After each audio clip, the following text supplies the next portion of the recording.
ছাগলাইয়ার এই নতুন হসপিটালটার নাম পপুলার হসপিটাল। এটা সাম্প্রতিক সময় উদ্বোধন হয়েছে। আর এখন যেটা দেখতেছেন এটা হচ্ছে মৌলভী শামসুল করিম কলেজ। আসসালামু আলাইকুম বন্ধুরা, আশা করি আপনারা সবাই ভালো আছেন। আজকে আমরা আবার চলে যাচ্ছি ছাগলনাইয়া উপজেলায়। ছাগলনাইয়া উপজেলায় যাওয়ার পথে আপনাদের আমরা ছাগলনাইয়া বাজারের কিছু দৃশ্য দেখাবো।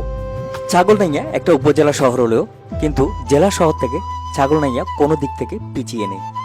এই যে প্রবেশ করতে দেখবেন বড় বড় সব বিল্ডিং, মনে হচ্ছে যে বড় কোনো শহরে আপনি প্রবেশ করতেছেন।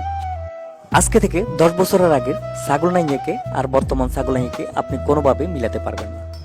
ছাগলনাইয়া ডে বাই ডে শুধু আপডেট হচ্ছে। আমরা এখন সামনে যে বিল্ডিং দেখতেছি এই বিল্ডিংটা একটা হাসপাতাল, এটার নাম পপুলার হাসপাতাল। এটা কিছুদিন আগে উদ্বোধন হয়েছে। ছাগলনাইয়ার সর্বশেষ সংযোজন।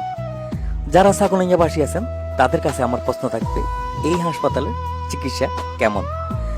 যেমন আমি এখন শুভপুর হয়ে ছাগলনাইয়াতে প্রবেশ করতেছি। শুভপুর এলাকা থেকে কোনো রোগী আসলে প্রথমে এই হসপিটালটা পড়বে।